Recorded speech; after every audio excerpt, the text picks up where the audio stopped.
we read The Haters by Jessie Andrews, and it is a book that we actually enjoyed, and it has been very refreshing from the things that we recently have been reading. We've been reading a lot of fantasy. Glass Sword. Yeah, that one. But this book was so much fun. Just a joy to read. Like, you're reading it, you're like, oh, this is great. How much? Oh, I'm almost done. It's done. Like, I blew through it in like a day. The writing style, like a lot of the dialogue is kind of like script format. When it's not script format, it's still really interesting. Yeah. And there is a lot of interesting stuff going on in this book that we feel the need to talk about. Yeah. So first off, the characters. We have 3 characters. There's Ash, Wes, and Corey, and they decide to abandon band camp because it's kind of awful, and go on a road trip as a band because they bonded over some music, and over the course of the book, they're like on this crazy road trip to really nowhere, and they're bonding and they're experiencing things, and they're kind of like going from one adventure to the other, and each adventure is so wacky and zany, but still somewhat believable. Because they're not a real band, nobody's gonna let them play anywhere, so they end up playing weird places like Chinese food buffets. Someone's backyard. Yeah, just random places. They end up getting picked up by this creepy older guy who's like into Ash. Yeah, that freaked me out. Then takes them to this very like zany Zen cult. Sort of, like... Which, I'm not gonna lie, is one of my favorite tropes ever. Specifically if it's like a harmless kind of just wacky cult, like no one gets hurt, like kind of like the happy cult in Limp Is Going Bovine. So when they arrived there and it just was clear that nothing uncomfortable or really bad was gonna happen, I just started enjoying the crap out of it. Because I'm just like, yes, do all the weird drugs, play all the weird music. Let the dialogue get so mingled that I don't even know who's talking, so I feel like I'm on drugs as well. Woo! Characters were very believable. They had great interactions. Interactions that you like, I feel like that's happened to a friend of mine, or they have conversations where like, I feel like I've had this conversation before. Yep. With like this rhythm and these awkward silences and all that kind of stuff that really made you feel like this book was actually happening or had happened. It kind of takes like that offbeat, like hipster style and does it right. Yeah. Where it's not style over substance. There is a substance to this book. It's just the style happens to capitalize on what's going on. So there's a lot of awkward things in this book. Like awkward jokes, like the constant dick harm inside joke, which is like, wow. Do we want to refresh the peeps on the dick harm? On the sentences we'd never thought we'd ever say out loud. In this book, dick in its many forms is said about 77 times. Well, exactly 77 times, because that's what Kindle tells me. So some of them are dickhead, but you know. Yeah. It was a performance so buttery and smooth that I had to do harm to my dick. Specifically, I had to go to the reception desk and unload an entire clip of staples into the side of my dick. Right in the side part. A classic gambit. What?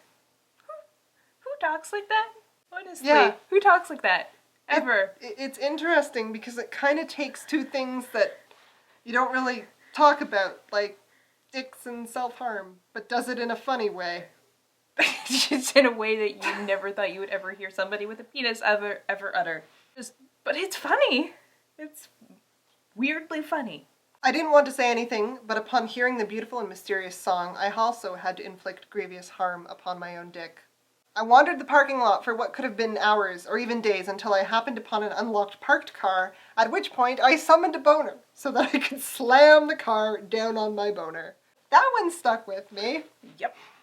But, that's not just the humor also. There's some other really good uses of humor that this book, I was reading it at work on my break, and I was giggling.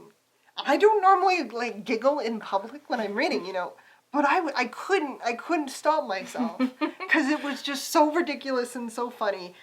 And there was this one-off paragraph, and we're learning about Ash's backstory. And Ash comes from, this mega rich family. Like, they're bazillionaires. It's awful how much money they have. And their father decides that his 3 daughters are going to be tennis players. And so he completely, organizes their life around learning how to play tennis, and they hire this Russian tennis instructor.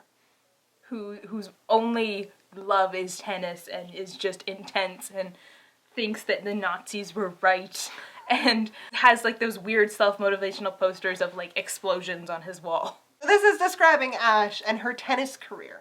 Her signature move after a loss was squatting on the baseline like a frog, gripping fistfuls of her own hair, and letting out blood-curdling screams as long as 10 seconds in length.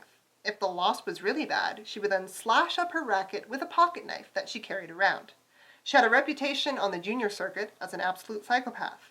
So in other words, she was the pride and joy of Evangeli's entire life. And the amount that they talk about sex and drugs and alcohol is insane. Like, it is not a taboo subject in this book. They're constantly underage going to bars and getting served alcohol.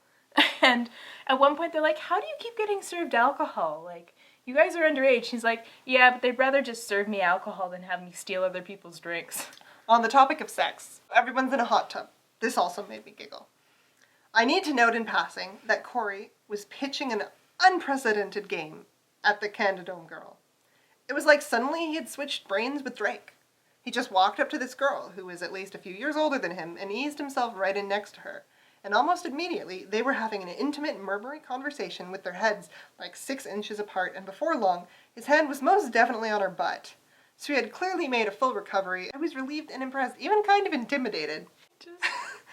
And then we eventually lead into the most weird, drug-fueled sex scenes that I've ever had the pleasure to read. The scene where they discuss it afterwards. Yeah, because that makes it better. Because what happens is Wes has been like freaking out this whole time. He finally was like, fuck it, I'm gonna do whatever. Here's some amazing weed, I'm gonna smoke it and get super fucked up. And here's this girl who is actually kind of into me, we're just gonna go at it and have sex. And so he thinks that they're like looking for a private place to do it. And it turns out they're kind of in the middle of this hallway, right outside Ash's door. So he imagines it's like 4 hours and of sex, and in between they're like a half an hour break where they smoke a little more and then they have more sex, and then there's another half an hour break. Apparently it was like an hour. And they would just go at it and then stop for like 2 minutes and then go back at it again to the point where he was actually physically in pain. And she had to yell at the girl to get off of him because he said no. Just like, he couldn't physically have any more sex. It was like just definitely felt rock and roll in like the 16-year-old trying to be rock stars, but it has a lot of heart. Because they try to be this band, and they have these arguments over their band name, and they play these really awful shows in these really awful places, and they have to escape the cops every once in a while because they stayed over at this woman's house and she called the cops to like get them to go home because she figured they were runaways, and so they had to abandon their car and buy a shitty car, and it was... Yeah, because they started out with a lot of money and it just went down. And the thing is, it flows so nicely, It's like... It's a natural progression. Yeah, it was so much fun. Like, I was enjoying the crap out of this book. And the thing that I really, really liked that I think made it really, really worthwhile was the end. Because this book is like all fun and games and ridiculousness, and then it's not. Because reality is a thing, and it catches up with the characters. Like, it's not just like, yeah, and then we were banned, woohoo! It's just like, there are consequences for all their random evadings of the cops, of, abandoning their families, of overspending their credit card, it's...